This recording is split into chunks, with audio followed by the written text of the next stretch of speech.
ఇచ్చిన జీవితం తారం లేని గాలిపటంలా, జీవం లేని బ్రతుకులా అయిపోయిందని ఓ అమ్మవారు చెప్పిందా?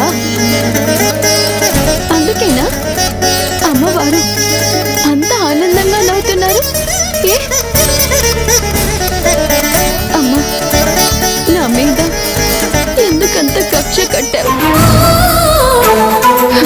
నా మొహం, మీరు నా మీద, నా కుటుంబం మీద కక్ష సాధించటం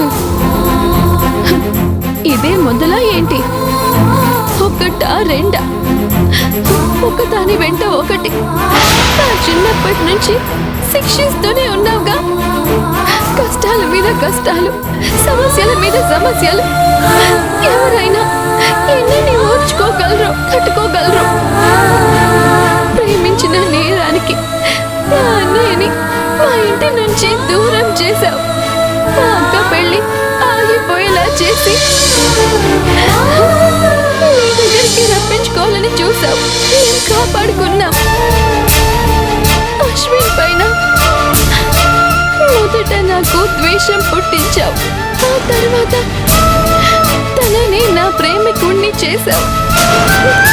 మేమిద్దరం సంతోషంగా ఉండడం చూసి ఓర్వలేక ఏ తప్పు చేయని నన్ను పెళ్లి కాకుండా తల్లిని చేయాలని చూస్తున్నా. ఈ కుటుంబంలో ఎవరూ సంతోషంగా కలిసిమెలిసి ఉండకూడదు.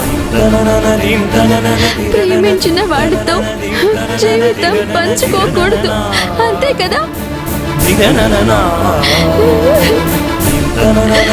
ఈ మాత్రం దానికి అందరూ బాగుండాలి, సంతోషంగా ఉండాలి, ఆనందాన్ని పంచుకోవాలి, ఒకరినొకరు తోడుగా ఉండాలి అని ప్రేమ అందరినీ కలుపుతుంది. ప్రేమ ఎంతో మధురం. ప్రేమ లేని ప్రపంచం లేదు. అంతా ప్రేమమయమని నీతి పలుకులు పలకడం దేని